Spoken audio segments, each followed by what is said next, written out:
Welcome to Bass Talk with Hagen and Hayes. This is our third series and part 4 of Ask Me a Question. Hi, Susan. How are you? I'm doing well, David. How are you? Very well, thank you. I've got quite a few questions. I thought we'd start with one from Mary Ray, great composer friend of both of us. And Wonderful. Mary said, what can you say to guide and encourage composers who may want to write for the double bass but do not play it themselves? What would you say? That one. Well, I would say write something and show it to me and we can talk about it, but don't be afraid. Do it. And we can modify, we can adjust together, or you can send me the piece and I'll play it through and we can collaborate however closely you want, but don't be afraid of it. Mary's great. I've worked with her a long time, and I think she writes really absolutely beautiful music. But because she's not a bass player, she doesn't always know where to write the music. So I just, as you say, I say write it, and then I'll change it. I'll sometimes I change the octaves or the key or something like that, so that it's playable, so that everybody enjoys it. The composer, everyone loves the composer because it works well. We enjoy it because it fits the bass really well, and the audiences enjoy it because it fits the bass really well. I also like to blatantly lie to composers and say bass players are super cool and really laid back, so don't worry. Exactly, exactly. What's your first question? My first question is from Soph. And she said, when you first began to play the bass, was there a piece you desperately wanted to play? And then she said that hers was called Dinosaur Dance from the Bass's Best Book. And, when I first started to play, I think I knew nothing at all.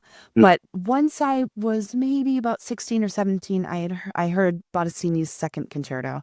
And that was the piece that I literally came home that day and I said to my parents, I am not allowed to die until I've learned this piece. And now I've performed it at least a dozen times with full orchestra, with string orchestra, with piano, all sorts of settings, as has every bass player, right? But that was the piece. And now there are always more pieces that I want to learn, but I think it's great to have goals. It keeps us excited and engaged. How about you? I think I wanted to play everything all the time. I don't think there was, maybe Bottesini I liked. My teacher, Bronwyn Nash, who'd studied with Carrie Carr, she played a lot of solo repertoire. So I was able to hear firsthand lots of the Bottesini pieces. And she played Paul Ramsey, she played lots of transcriptions. I really heard a lot of great repertoire. And I just wanted to play it all. I think there wasn't anything I didn't enjoy because everything was a challenge. And I enjoy challenges.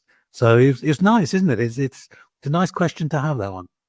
It's a wonderful question. And that's a good point. I mean, I've had students say, oh, I don't really like this piece. And I thought, I don't think I've ever felt that. Maybe like a random orchestral piece that I didn't understand. But I love music and I like playing the bass. So I want to play it all. Exactly. It's nice, isn't it? Yes. So my next question is from Eric Funk, again, our great friend. I've been friends with Eric for I think about 25 years, and a great composer, really great. Lives in Montana.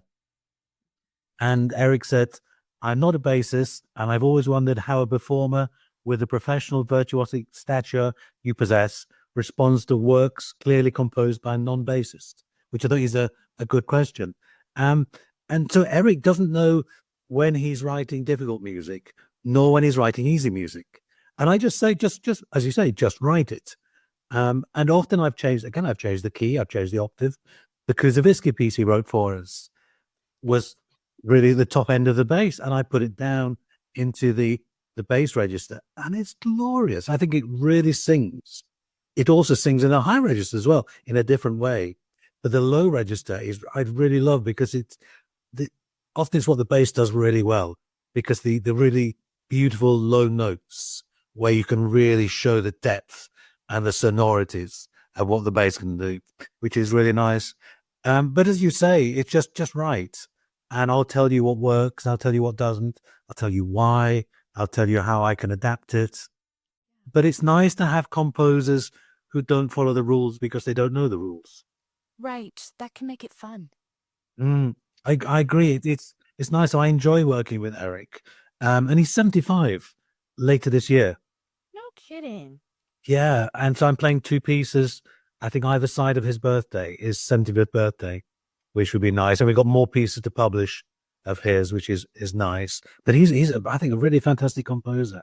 And what's your next question, Susan? My next question is actually from an old friend of mine from high school. His name is Steve. And Right. said, "Why do you still practice?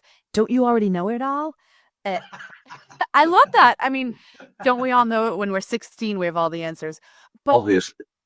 there is always more music. There's tons thanks to you and people like Mary Ray and Eric Funk and Simone Garcia and tons of people, Rodrigo Mata. There is a lot of music still being written, the Montgomerys. And I want to learn that, but also the things that I already know, I always want to make them better. In fact, this week I'm going out to Tanglewood to play Beethoven 9 among 3 different programs with the Boston Symphony. And I'm looking at Beethoven 9 this week, and I was practicing it. How many times have I played those recitatives? I don't think I can count that high. But this week I said, well, let's break them down. Go back to the fundamentals of it and see if I can bump it up another level, just for fun and for my own ability to improve my own playing. And I think that that's one of the things that's great about our career, our passion. Never done. There's always going to be more to do. And that is incredibly thrilling and exciting for me. I enjoy practicing because I can feel the difference. And it's nice because I come back to a piece and it has much more flair and ease than it did before. And I just enjoy, and also as you get older, I think you have to keep the fingers supple. And just by practicing, I think that really helps. So I still enjoy practicing. And I think partly because I'm a teacher as well, I enjoy the process of learning, which I try and instill in my students. Never stop learning. I think that's the secret to enjoying being a musician, is the never stop learning. Yeah, I agree. And the next question for me is from one of my ex-theory students, Nina Savechovic, who is a great pianist, really fantastic girl. I love Nina. And she said, how do you balance a social life or life away from music with all your playing, teaching, and composing? How would you answer that, Susan? Well, it varies from day to day. I mean, my first joke was what social life, but then I thought, no, that's actually not true. But this is a thing. We've got to have balance in our lives. Without having friends and loved ones around, we'll become empty as people and we won't have as much to express through our music. But you have to make sure you're working hard enough that you're working and you're getting better and you're staying busy and hopefully able to pay your bills. As a kid, my goal was to be able to pay my bills as a bass player.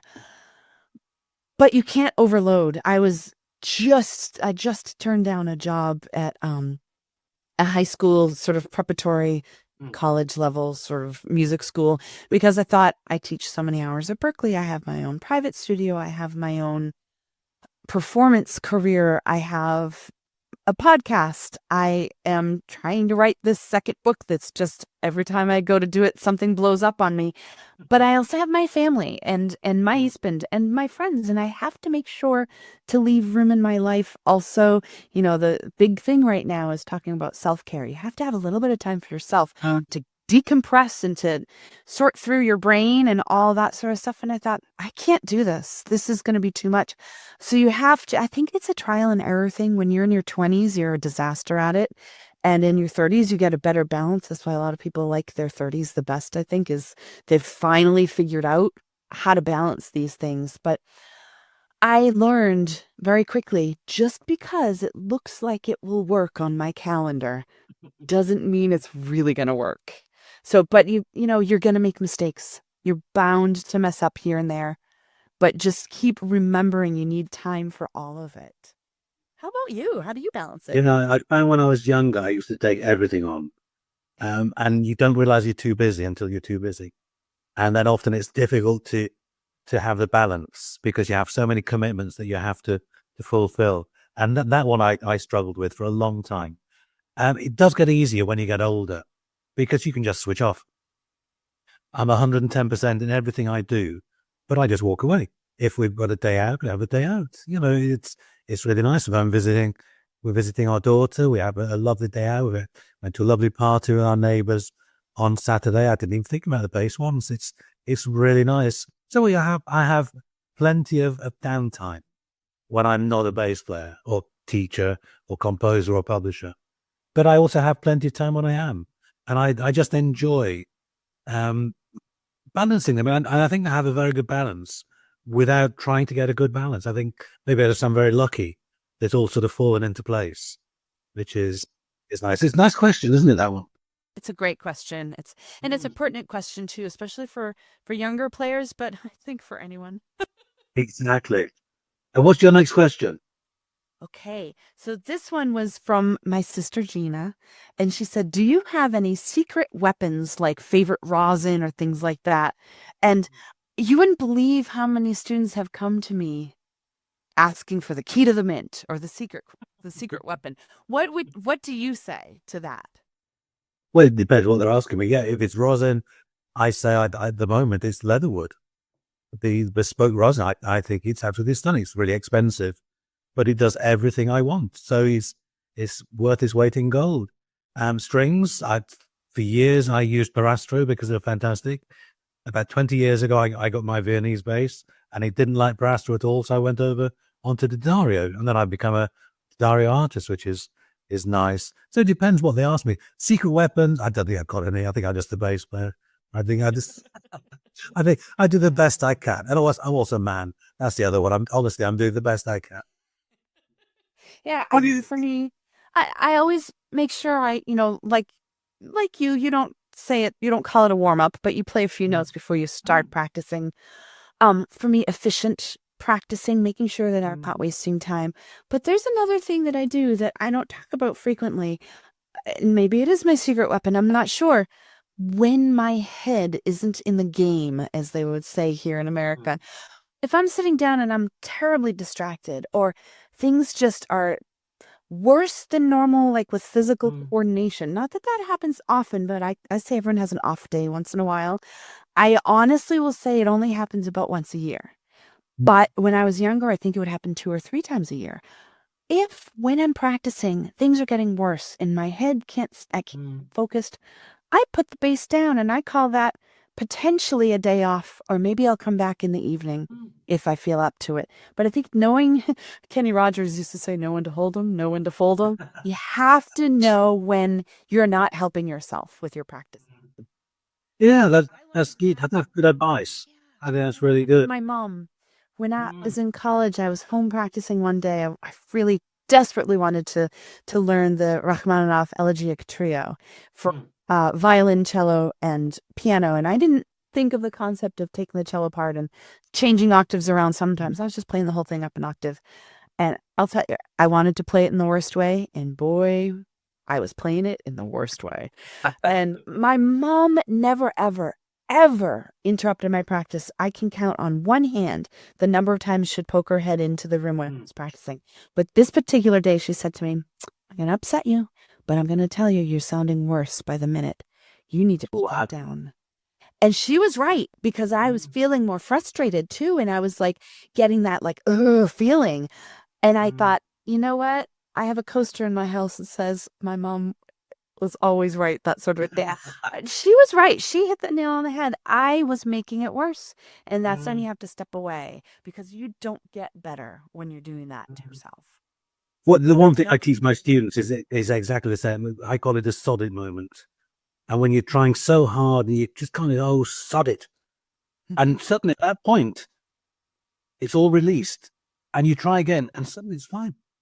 And you've suddenly got all the frustration out. But as you say, put your bass down is the other one. Is either, I think, works.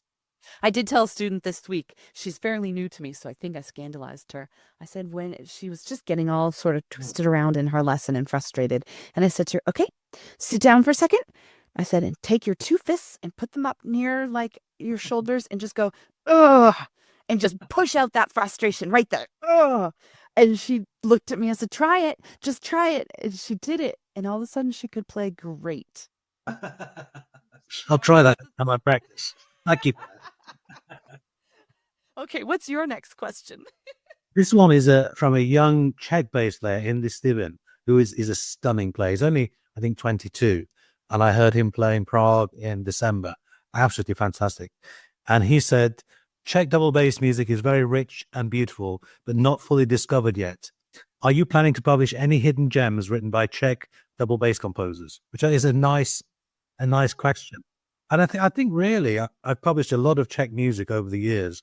So all I'm trying to do now is just maybe fill in all the gaps and publish all the music by Kukinka, all the music by Tulecek, all the music by Cherny. It's just, for some of them, it's first editions, for some of those new editions.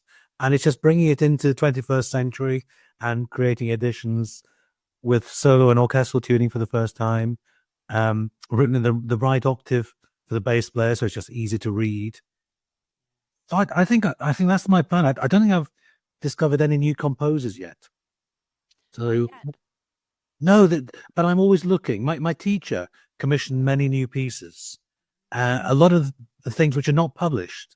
So in my mind, I'm thinking, right, maybe I should go back over those and see if there are any of those I should publish. But then you've got the difficulty then of often the composer is dead, so you have to deal with the composer's family. Often they don't speak English, so I'd need a friend of mine who speaks Czech. Sometimes they get maybe. yeah. Well, Yitka is very good, or Lucy, his granddaughter. So yeah, and I got other friends who speak Czech, which is good.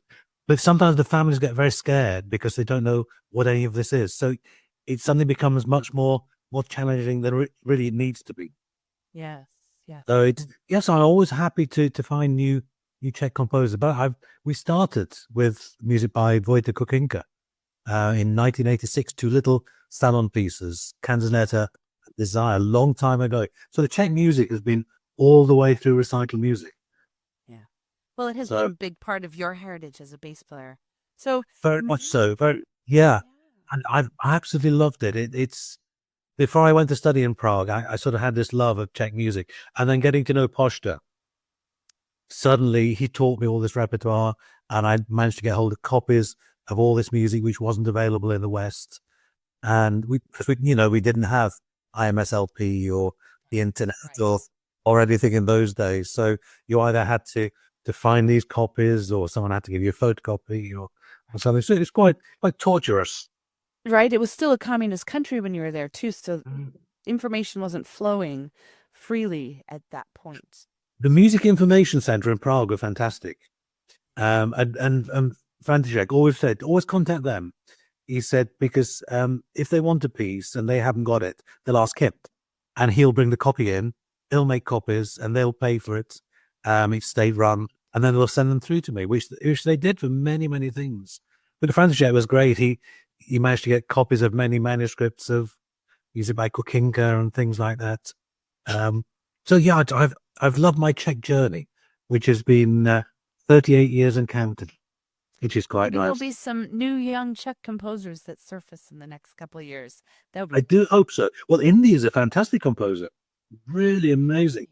He played a piece by Miroslav Gajdoš, which we publish, and had a piece of his own, which was absolutely stunning. He's he's not only a fantastic bass player, fantastic musician as well, and really nice person. So yeah, so I think Czech music is quite safe. There's some fantastic players coming through. So that's nice. And what's your next question? This was from Soph, and she said, can you tell us a bit about your teacher and how they inspired you to keep improving in playing? And that's a marvelous question. I always talk about my teacher, Ed Barker, but really, my dad was my very first teacher. And just the inspiration was that I thought my dad was super cool, and I really loved working with him. He very quickly, though, sent me to my sister's violin teacher, which seems silly, but he was a very well-trained teacher of all strings, and he helped me get just to prepare an audition for the local youth orchestra in Boston. And when I got into that orchestra, he said, okay, now find a bass player. So I was at their little summer camp workshop for a couple of weeks, and the teacher there was a woman named Mary, and she was just, I thought she was the coolest thing ever. She was quiet, she was thoughtful, she was nice, she was nurturing, and I still felt like I didn't know the first thing about the bass. And she just opened up all the doors to the world of bass to me, and I loved it. Mary Olds, Olds. She was the best teacher I could have had at that point. And she had had a lot of physical challenges and injuries from playing the bass. And I think she's the reason why I had good posture. Right when I started, she just was like, okay, you will do everything physically right so that you don't become what I did. And then she moved to Chicago right before maybe my junior year of high school. And she gave me to another woman, Pascal Delache Feldman. And Pascal was like the young whippersnapper who had just come to Boston. She was had been at Curtis Institute of Music, but she grew up in Paris, and her dad was a bass teacher in Paris, a very well-known, great teacher there. So she sort of gave me a totally different type of technique, more Parisian, a little more Curtis Institute stuff, which I thought was great because now I was learning that there's more than one way to approach the instrument. And I was very, very sick the summer before my senior year of high school and through my senior year. And she brought me CDs of, I know I just dated myself by saying that, but of L'Orchestre de Contrebasse and Ray Brown and Gary Carr and just all of this stuff that I didn't even know existed. And I would lay there in my sort of hospital bed listening to this great music being inspired. And she helped me learn a concerto from my hospital bed so that I won a scholarship to go to school, which was really amazing. And so, I always talk about Ed Barker, who was completely inspiring, but these women and my dad and the violin teacher, Mr. Harlick, they really inspired me to not give up at a young age. And their enthusiasm are things that I try to recapture for my own students. Oh, it's nice. You've said your dad is super cool, and I can guarantee your dad is super cool. He's a great dad. Yeah, I do like your dad. He is super cool. And it's nice. I've had a few teachers, and each one has given me something different, has inspired me. And that's the nice thing is you take the best from every teacher, whatever that is, and you then eventually it all becomes part of you, and eventually you become the best person you can be. But I think being inspired by others is a really nice thing to have. I've been very lucky to work with many fantastic players and composers and be inspired by so many of them. Each one, and whether they know they're giving you anything or not, um, I'm a great looker, great watcher, great listener, and yeah, and I learn a lot. And I always find with cellists or violinists, I'm always thinking, what can I take away from this for the bass? How can I make my playing better? How can I make my teaching better? What can I do to improve the bass? So I think it's this thing about never stopping learning, and never stopping being inspired. I think that's being impressed. I think that's a really nice way of getting older. Yeah, I like that. Yeah, I do too. Excellent. Oh, I love that. I thought that was a good question. And I always talk about Ed Barker. Everybody knows I studied with Ed, and everybody knows a lot of what I learned from him. But I feel like the people before then are equally important in my life. They inspire me and still today in their own ways. So, Yeah, I agree. That's nice. So my next question is from Iran, from Farshid Patinian, who I met in Prague in 2016. We've been friends ever since. He's a lovely player, really lovely chap. And his program was all music from Iran, which was absolutely fascinating. And his question is, have you prepared editions of non-European composers who created works with the traditional theme of their nationality? And in fact, I think I probably haven't, only because nothing's been offered to me. I think it's as simple as that.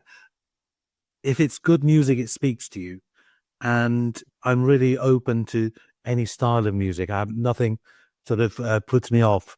But I think I think composers in Iran, no one's ever sent me any bass music, so I don't think or Iraq, or I've had some music from Turkey which I published, but that is really I think it's quite Western rather than Eastern.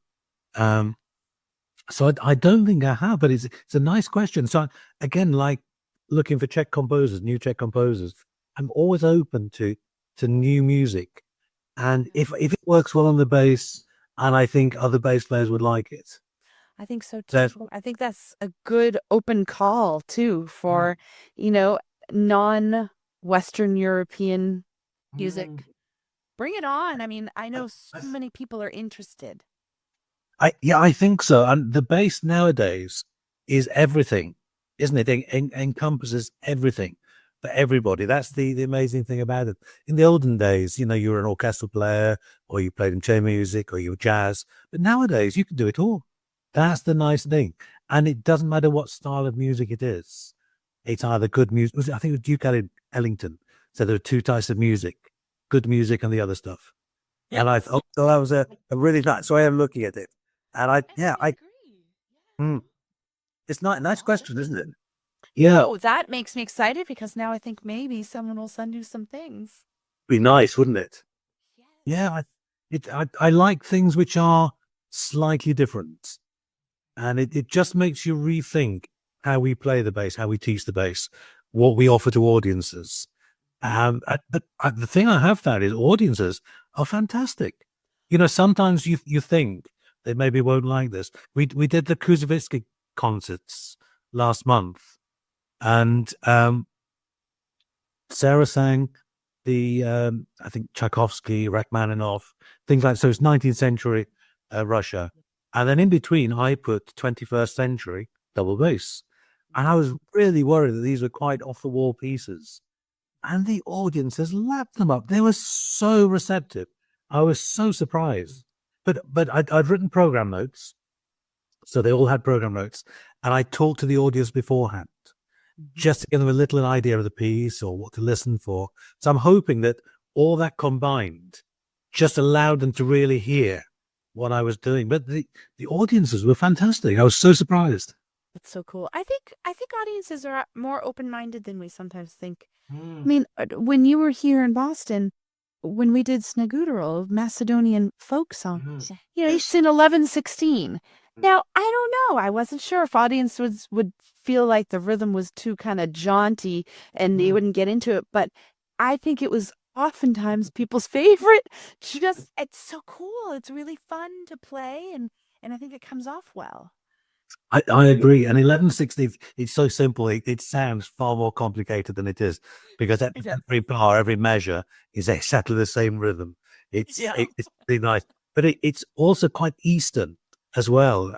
I think we don't play anything else in 11/16, which is quite nice. And it's nice to put that in with my music, Tony Osborne, Tapahao, Simon Garcia, all the pieces we had written for the Kuzovitsky Connections project. And I think that's what I try and do for audiences is try and give them a real mix of what the bass is and what the bass does.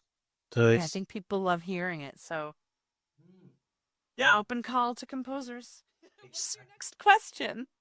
mine is from the great Jason Heath, our friend. And Jason, it's a funny one, this one, because it's you as well. What does your work day look like? I'd love to know how practicing, composing, and other things like that are factored in. And the great thing is, it's a nice question. But like you, I never have 2 days the same. So I don't have a typical day or anything like that. I do what I do when I have the time. And I've always had periods when I've been doing more playing. So maybe I've done a little bit less teaching, a little bit less composing, publishing. Sometimes I have more teaching, so I'll do that. When I'm teaching, sometimes a student doesn't turn up, so I'll compose something. I have time. I love using my time really well. But you said to me before we started recording today, what time do you sleep? Because I wrote a bass log about 3 a.m. this morning. And that's because I was awake and I was inspired and wanted to write it. So yeah, so I use my time really well, but I don't have a typical day. How about you? Oh, I don't think I ever have a typical day. I mean, even when I have regimented things like teaching at Berkeley or Boston Symphony or Boston Pops, those are in the day, but you know, so this week I'll be out at Tanglewood. Well, Wednesday I have two rehearsals. Between one of the rehearsals, I'll check into my hotel, and after one, I'll go to the grocery store and pick up a few things. The next day, I have two rehearsals at the same time, but I have other things that I do in between. And if I can, my perfect day would be practicing from 8:30 in the morning till around 1 o'clock, and then doing the other things I need to do. Is every day perfect? Oh, definitely not. That's what's perfect about it. But yeah, I mean, I I think that one of the earlier episodes, someone said, "How often do you practice and how much?" Really, it's as much as I can, as much as I need to. But Mm. like you, there are days when I will take a day off, or I have other things I have to do, but it's always a little bit of juggling. But that's one of the things I love about it. I'm not working in an office from 9 to 5. I did that in my summers in college. I interned in a publishing company, and I had what people would call a typical 9 to 5 job. It was actually 7:30 to 3:30, but same amount. Um, and I knew, oh, they offered me a full-time job. I don't know if I ever told you this, to No. be, the assistant to the CEO of the publishing company. And it was a big publishing company in Boston. And it was a big salary. Mm. And I turned it down. I didn't even have to think about it. I turned it down. I said, no way, I want to be a bass player. And I thought, I know some people love what they do, but that's not me. Working in an office every day, 9 to 5, 5 days a week, that's just not where my heart is. I'm a little too free, I think, of a spirit for that. But, practicing, yes. I don't compose, I teach, I write things, to help my mom and sister with their business a little bit. We all have things that we do, and you just make the time. I do, however, when I have things I have to practice for, I put it in my calendar and I block it off. It's as important as teaching, as a meeting, as anything else, as a rehearsal. It's as important at that as those things are. So I block it off in my calendar, and that is not, my friends say, non-negotiable. Just that's there. I have to do that, and that is when I will do it. So, yeah. Well, I'm writing some new pieces for you, which you're playing in October. And I've been in the car quite a lot driving today. So even in the car, I'm thinking, I'm always composing. There's always something going on. And just before we came online today, I had 15 minutes. So I just quickly got the bass out. I've got your music on the music stand. I've just started work on the third movement. And I was writing a few more measures. I wrote some the other day and it sort of stopped. So I just left it. And I went back today. Right, now I know where it's going. And so that was quite nice. And with the composing, it just stays with you wherever you are. It doesn't matter what you're doing. It stays with you. And then suddenly, sometimes the ideas come, and then all you need is your bass, and then just try it out and write down. So it's yeah. So I enjoy the variety. I like a day when if I'm at home, I'll practice, and I'll do some work with recital music publishing, and I'll maybe compose something. And so there's lots of nice variety in my life, which I enjoy. It is great. Yeah. So thank you, Jason. That's a really nice question. That's a great one. Yeah. So this is one for both of us. This is from Andres Martin, great composer, bass player friend of mine. And he said, is there a conversation from the past with a bassist that you remember often? What was it about?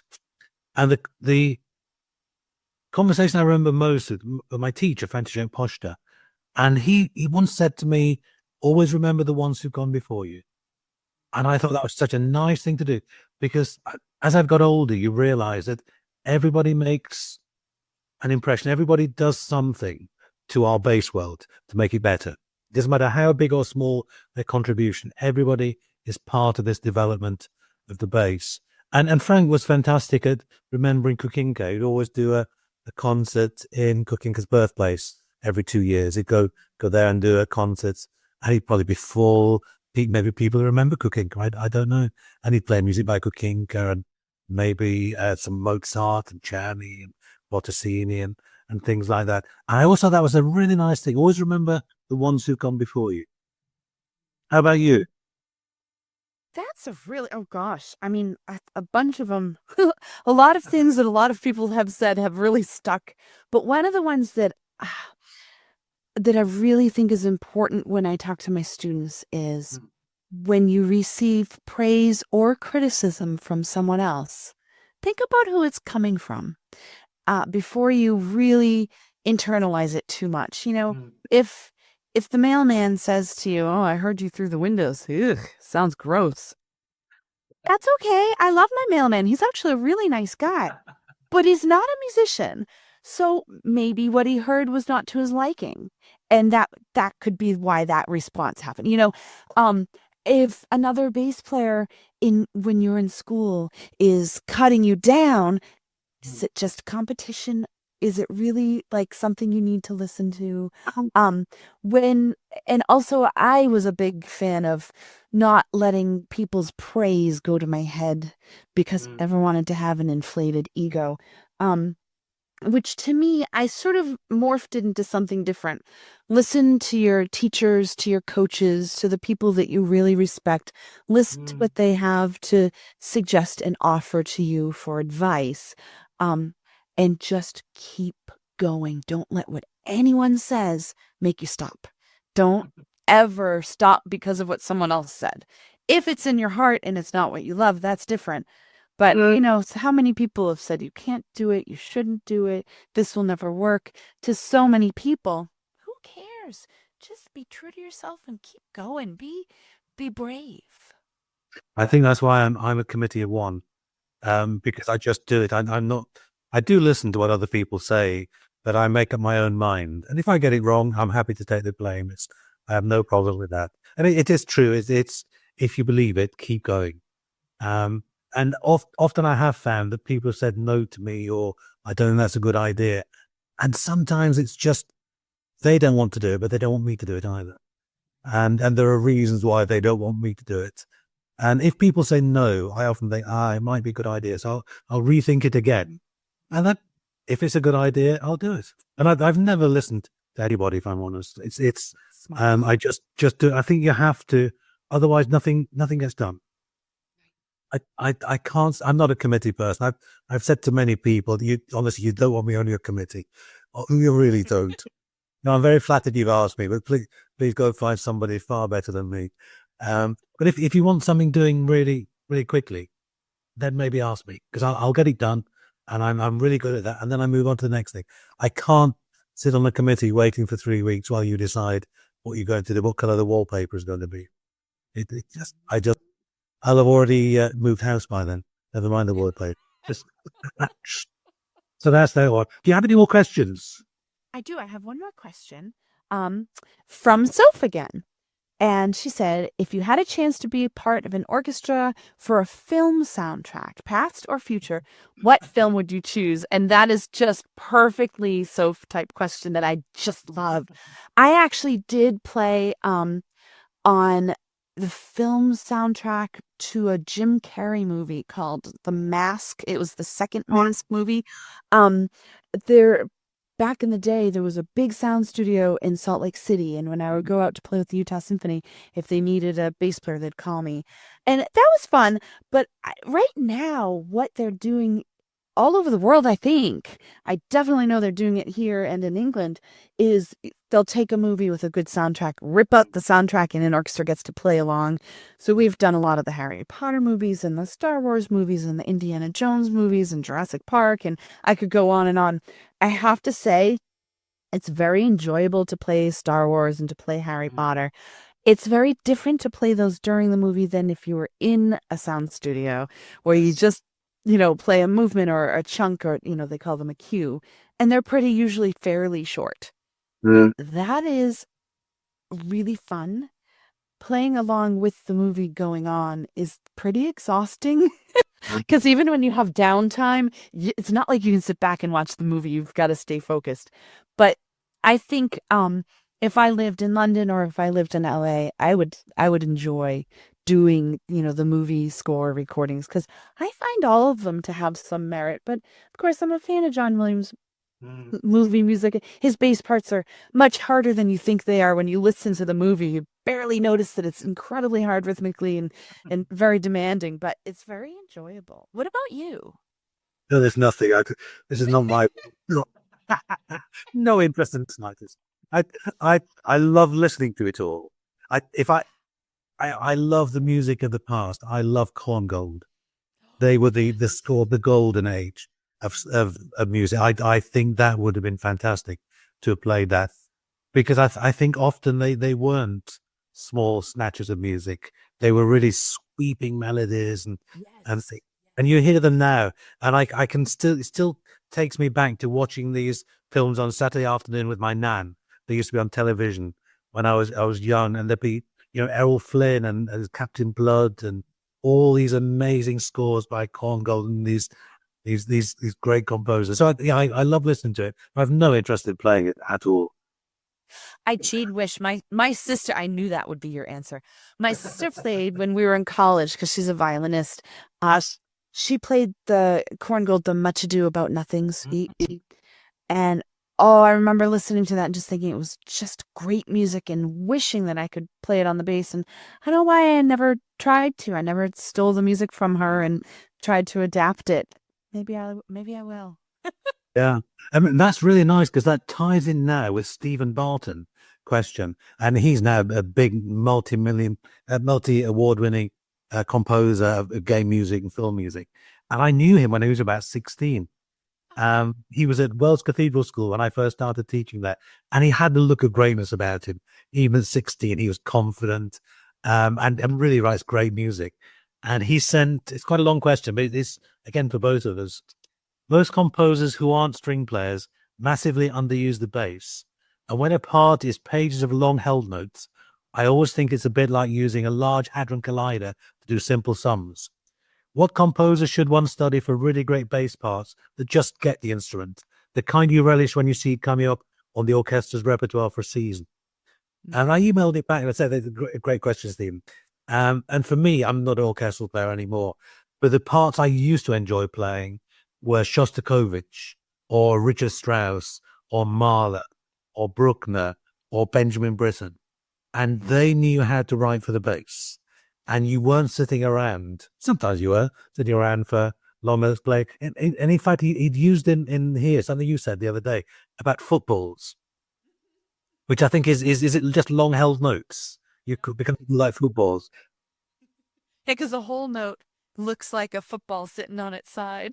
Yeah. So I said, go to look at Shostakovich or Richard Strauss because they really took the bass out of half position and they might be difficult and it might be a real challenge, but it's worth it. And I think that's the nice thing. I agree. I mean, those were literally the composers that I was thinking of when you read the question.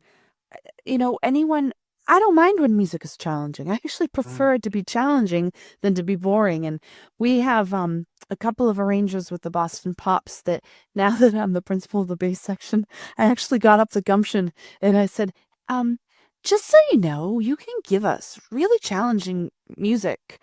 You don't be afraid. I don't mind practicing something. And they've been improving the bass parts from just like a whole field of footballs on a page to machine stuff.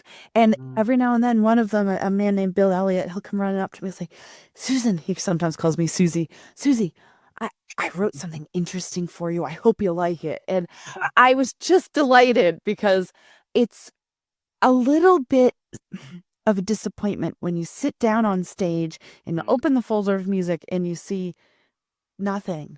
I mean, it's not, and it's worse than a tacit. Really, if you don't want me to play, don't put anything in the bass part.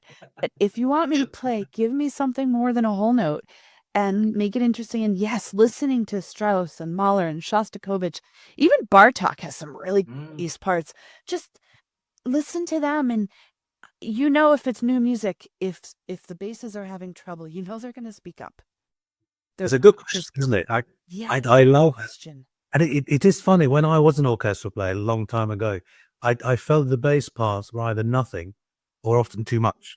He was difficult to find in between where he was interesting. But these composers always wrote interesting. Shostakovich especially is one of my favorite composers. I love it. Yep. Yeah. And now we're going to Poland. And this is a question from Joanna Krempek-Katzor. And she said, do you know the biographies of many double bass composers? Which one is the most interesting to you and why? That's a nice question. And it has to be Bottesini, doesn't it? Yeah. Just because he was one of the main superstars of his day. And he traveled at a time when it was difficult to travel and he had to take all his music with him. And if he didn't remember a piece, he had to write it out again, which is why there are numerous manuscripts of all these pieces. But what a career he had. And in any concert, there may be 6 soloists, but he was the star soloist, the bass player. You can't believe it, can you? Really? Yeah. How about you? Who do you think of all the bass. Botticelli, the hands down Botticelli. I mean, just the stories that I've heard of people came to the opera to hear him playing at intermission. Yes. I mean, come on. That is just mind-blowing still today. And he was friends with Verdi. He conducted the operas, and how cool to conduct your friend's music, but you're a composer. It just seemed like he was a good collaborator and a supporter of his friends. Didn't say, no, I've written operas. I only want to conduct my operas. He knew that Verdi was writing great stuff. He was wanting to be part of that whole sort of dynasty of Verdi's operas, but he would then play his music. I don't know, composer, performer, conductor, all of it. Oh, I would have loved to have been alive just to go hear him play live. Exactly. When he left Milan Conservatoire, one of his friends said he was fully formed then as a musician. He said the only thing he gained was experience. Isn't that amazing? He was, I think he left early as well. I don't think he finished the full course. So he was fully Botticelli. Mind you, I think Gary Carr was fully Gary Carr, wasn't he? Neither time. Another incredibly interesting story. Exactly. Always surprising me with new things like, oh, I didn't know. When we spoke with him on our podcast, he was saying how much he loves trains. And I thought, oh, that's so cool. It's amazing what you find out from people. There's so many things you don't know. That's a nice question. But Botticelli for me, I never stop being intrigued or inspired by Botticelli. I've just finished today typesetting Botticelli's Introduction and Gavotte. And he wrote a Gavotte by itself, and then he did the Introduction and Gavotte. And I think they're quite late. I think they're from 1887, which I think Chris West mentions in his fantastic book about Botticelli. And these are such nice pieces. I'm doing new editions of those. And I'm just in awe of his genius. He just changed how we play the bass. I consider him my grandfather. Maybe great. It's nice, isn't it? But, grandfather of the bass. What else? Next one is from Czech Republic, Miloslav Jelinek, my great friend from Brno. And he said, how important is the Czech double bass school to you in your artistic life? What do you think, Susan? How important is the Czech double bass school to me in my artistic life? In yours, just a tiny bit, or maybe like huge. I mean, just think of it. You grew up with Samandel as a book that you were learning from, and all the way through to studying with Posta, going to the Czech Republic or Czechoslovakia as it was at first. So many times working with Posta, all of the Czech music that you've published, and I mean, to me, it's part of your blood. It's part of your DNA.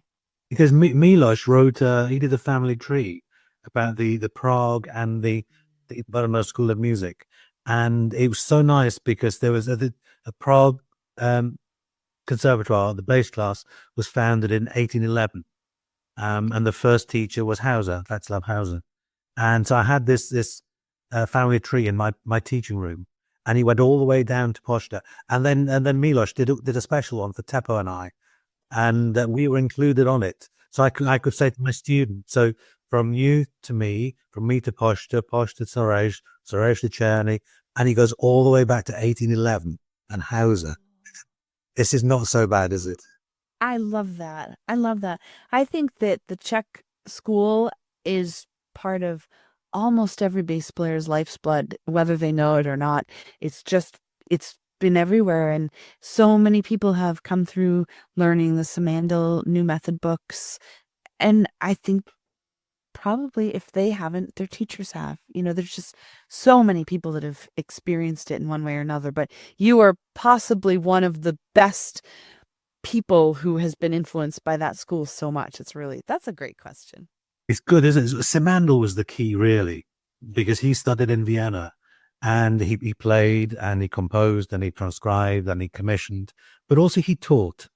And a lot of his students went to every corner of the world, taking the Czech bass school with them. So it's thanks to Simandl, really.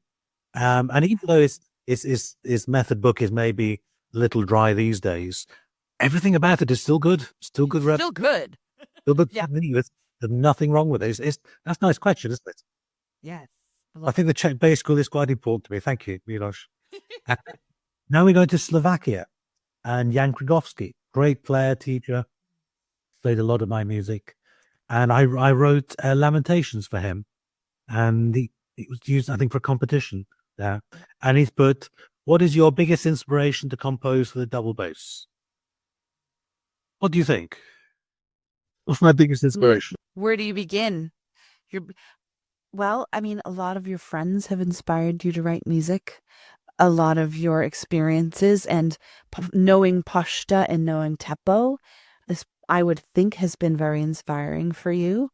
I think a lot of different things. Your students. Yeah, it's. I think my biggest inspiration is the people around me. Like you inspire me to continue writing music. I enjoy every time a commission comes in because it's really nice. It makes me rethink, and I enjoy writing for younger players. That I think that's my project for the next 10 years is to write and commission music for younger players. I think maybe we need a little bit more music for the beginners. I think that would be good. But I'm always inspired by the people I work with. I've written a lot of pieces for my students, and I know what they can do, and I know what they like, and I know what they don't like. And I wrote one piece, and I had a student from Hong Kong, and I played it to her, and I said, "Do you like it?" She said, "No." And I said, "Is there anything about the piece you like?" She said, "No." I remember this story. I told Wasn't you. that long ago? Wasn't so I took it back and I thought I'll try it again, and I changed a little bit, but I think it's okay. Actually, it's okay. It just wasn't her style at all. It was so fun. I wrote a piece for Tatiana. I wrote one of the Hertel pieces, Sweet in Bohemia. I can't remember which piece it was now, but she was a lovely student and a lovely player, but often very black and white. And it's nice to have students like that.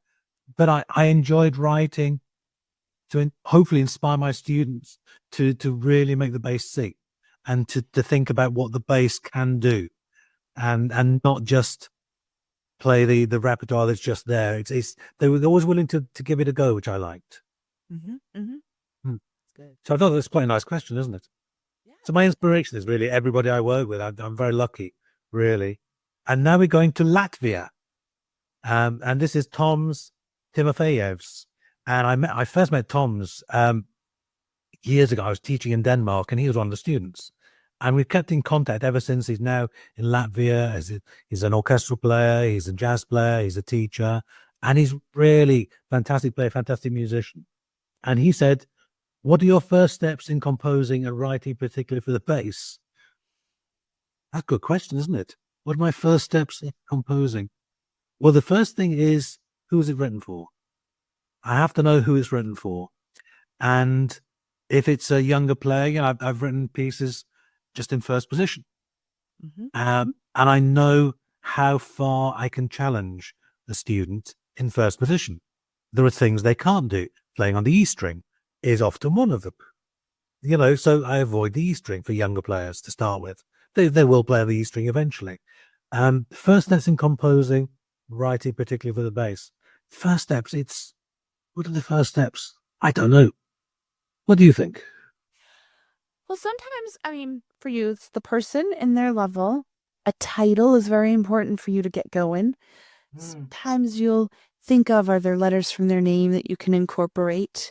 And maybe the purpose of the piece. Is this a teaching piece? Is this a piece that's going to be performed by someone who's more advanced or less advanced? And what's the setting going to be like? And then I think for you, sometimes it's getting the idea to come to you that gets you really rolling and more inspired. It is the piece I'm writing for you. It was in three short movements, only about 6 or 7 minutes. And the third movement I started, and that just came from a 3 note.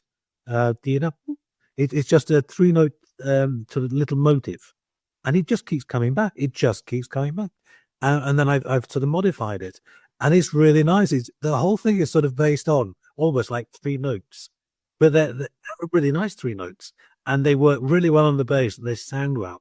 So it's interesting. It's and interesting where the ideas come from. But the title for me is always the important thing. And yours is, I think I said to you the other day that I thought it was going to be Tempest. That was my plan, Shakespeare. And when I was playing it to my wife, and she said, no, she said, you've gone back to the Silk Road. And I wrote I think, did you play Secrets of the Silk Road? Yes, I did. Which I wrote for Francois Rabat. And the more I listen to it, I thought, yeah, it's gone back, it's gone east again. So I've called it Samarkand because I always loved the poem, the Golden Road to Samarkand. It was such a nice title, and it's three short movements, but hopefully each one you can imagine a different aspect to this beautiful city. It's called the city of mosques and mausoleums. And if you look at the photographs, the colors are so vibrant. They're peacock colors. They're really, they just shoot off the page at you. And I'm hoping that it's the same here. That I think that my colors are more muted, that they are still quite bright. And each one is different. I like the fact that each movement is different. It's interesting, isn't it, where the music comes from? And I've got two final ones. Have you got any more questions? I think mine are done. So these Fine. are yours. So this one is from the great Joël Leandre, who I first met in 1982 when at the Isle of Man competition. She was doing a recital.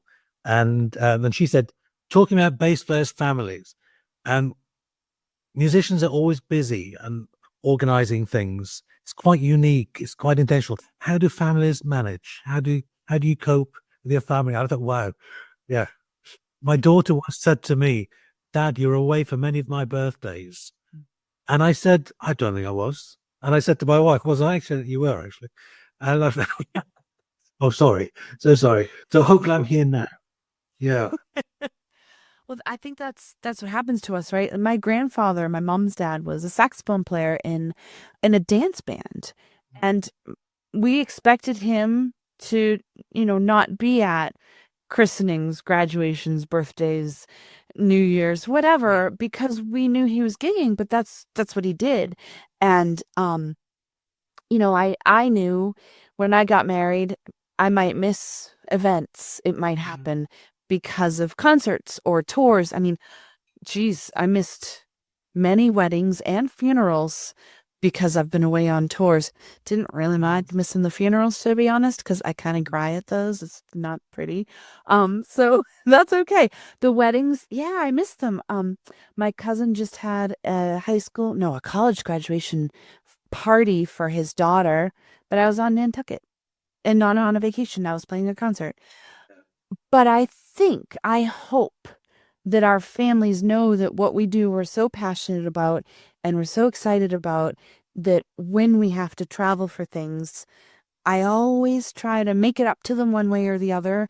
And I call when I'm away, let them know I'm thinking of them. It's not like, see ya, I'm out of here, and you won't hear or see me for however long. I try to still stay in contact. And we do a lot of what I call mirth days. That's a makeup birthday. It might not be on your exact birthday, but that's okay. In my family, we have my birthday, my mom's birthday, and my husband's birthday are all within a few days of each other, right near American Thanksgiving.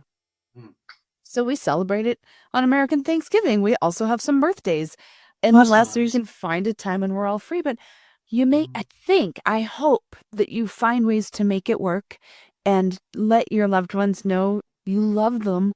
It's like you're going away on purpose, but have concerts. And it's not always travel. Sometimes it's like, oh, there's my Aunt Gloria's birthday party, but I had a concert in Boston.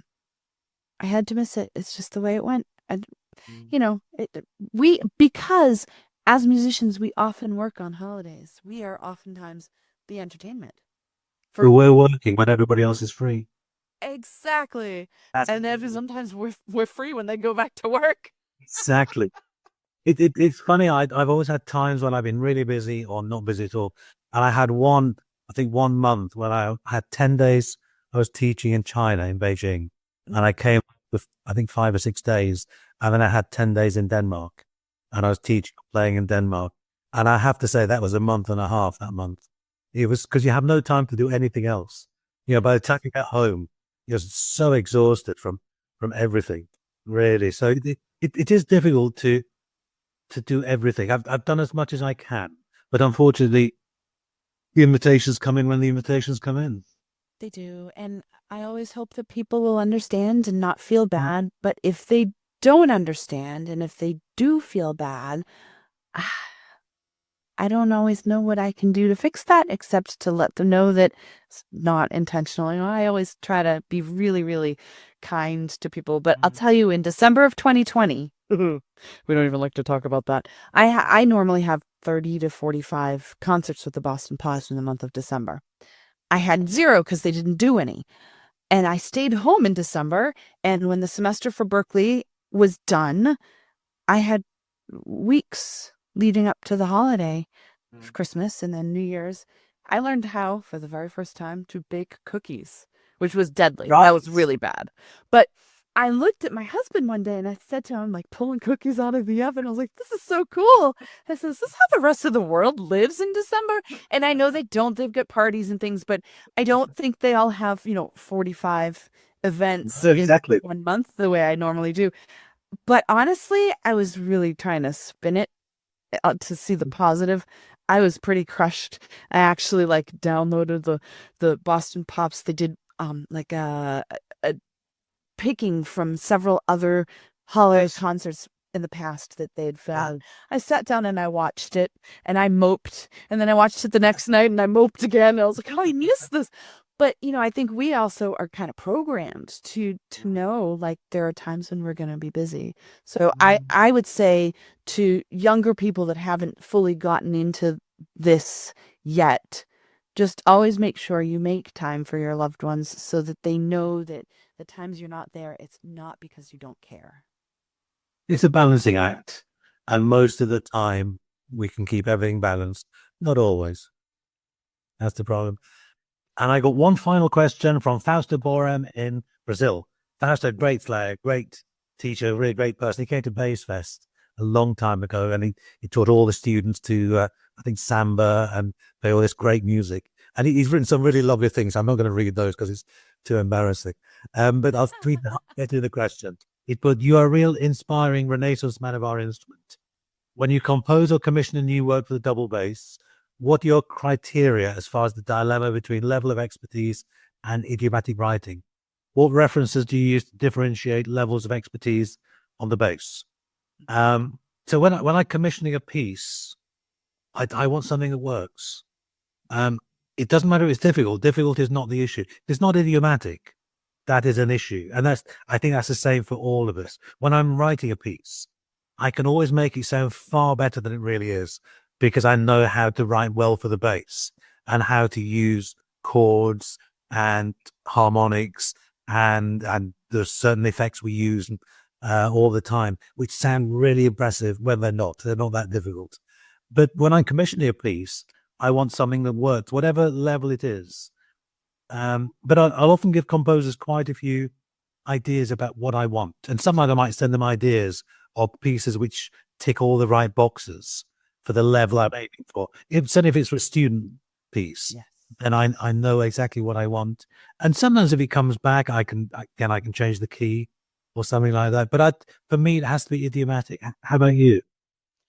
Yeah, I mean, I don't mind things that are hard. I love things that are hard to learn to play, and because I know it pushes me. But yeah, when it lies very awkwardly, and I think it's just, I call it jumpy, where I'm just jumping around on the fingerboard a lot just because there's no alternative.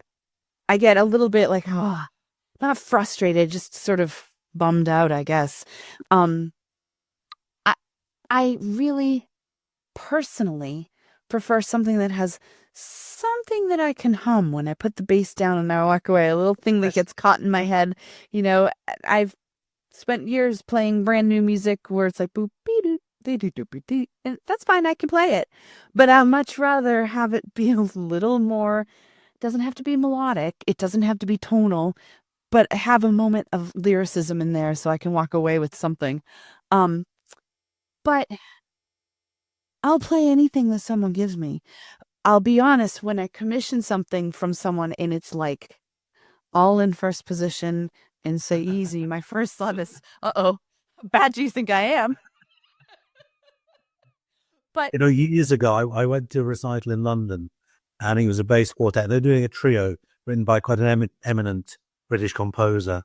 And I talked to one of the players afterwards because it's quite a difficult piece. And he said, we went to see the composer and we told him about a dozen things that are really difficult that don't really work on the bass. And he said he included all those 12 and found another 10. All the things that didn't really work, and he put them all in the same piece. And I thought, that's not just the type of piece I hate. I once got a piece from a composer, and he had, I don't know, 65 double stops that didn't work. And that really makes me angry that he hasn't done any of his homework. And I said to him, and he was really angry. I remember him saying, I'm a prize-winning composer. And I felt like saying, but you wouldn't have won anything with this piece, mate, I'll tell you. And then he rewrote it and suddenly came back about, I don't know, 33 notes or something like that. That was the entire piece. He was so angry. He was so angry. It was just, Yeah. She went through around like 2018 or 2019. I started commissioning a lot of people in Boston to write for me. And if I'd heard their music and I really was moved by it, I would say, here's the piece I heard. I just loved it. Would you write something in this style for me to play for solo bass? And a lot of people said yes. I was delighted. And a couple of people came back with things like I had asked, something similar to this particular piece. One guy wrote an Irish reel for me, which was very cool, except that it was clearly written for an instrument tuned in fifths, because it would be a fifth with a fifth on top of it, and it was just and it was all supposed to be slurred, and I was like, and there's no open strings available with the key that he put it in, and I'm sitting here going, how do I even? I can't do it. So I never performed it. I paid for it, but I never performed it. And he gave it to me and never said, like, tell me what you think. Let me know if you need any adjustments. And so I didn't feel that I could write and say, can you write something for an instrument tuned in fourths? But it really surprised me because he taught music theory somewhere in New England. That's all I'm going to say. And I thought, geez, you should know this. But yes. he didn't. He obviously didn't know we were tuned in fourths. And, I know some bass players do tune in fifths, and maybe this piece would work for them. But there's just no way that I'm never going to play it. And it's a little dark spot on my music shelf that I'm just looking at right now because It's interesting working with composers because they're all different. There was, again, an eminent Czech composer who lived in London, and I asked him to write a bass quartet, and it was a very interesting piece. It was strange but interesting, and we played it in London, a big concert, and he came to the concert. We did lots of other repertoire music by Tony Osborne, Tepa Hatao, and lots of bass music things I'd arranged. And afterwards, he said, if I'd known what the bass quartet could do, I would have written a different piece. Oh wow! And I was quite impressed that he had the ability to really think his piece maybe wasn't a bass quartet. He'd written it for four basses and he's a treble clef, a bass clef, but it wasn't really the four double basses. yeah, to me that's It was humility to be say I might have done something different. He was a really good composer, and I wished I'd maybe asked him to write a second quartet because maybe he would have written a better piece, a different piece. Yeah, it's interesting. I've enjoyed working with so many composers. They're all different. I like the ones who are happy to collaborate. Yes, Because I have a certain number of skills, they have a certain number of skills, and if we put the two together, we have the best package. Really. absolutely. I think it's great, and I feel like I've gotten a little bit, maybe become a little more confident and not too shy to speak up with people now and be a little more specific about what I want. But I think it's great, and just the fact that people want to write for double bass makes me truly happy. I think these whole podcasts have been fantastic, haven't they? So I say, speaking of wanting to write for double bass, these questions, people from literally all over the world, and every question has been really stupendous. And I'm honored and humbled that so many people would reach out with their questions for us. It's just, But I even had another one today from Portugal, but we already had too many questions. So I'll maybe use his as a blog. I'll answer his question. perfect. Blog we should be like. But I'm so grateful to everybody who's written in with a question. I think they're all fascinating questions. They are really good questions. And I want to thank everybody who wrote in with questions, and I want to thank everybody who's listening to what the questions are and our answers. And thank you all for listening to season 3 of Bass Talk with Hagen and Hayes. Like and subscribe. And thank you to our sponsors, Leatherwood Rosin and GraceGalleryDesign.net. And thank you to everybody. This was truly exciting. And I can't wait to have some follow-ups and speak to you again, David. Thank you. You have a wonderful day. Thank you, Susan, and you, and thank you to everyone for listening. Thank you to everyone for the questions, and we'll see you next time. All right. Bye, everybody. Bye.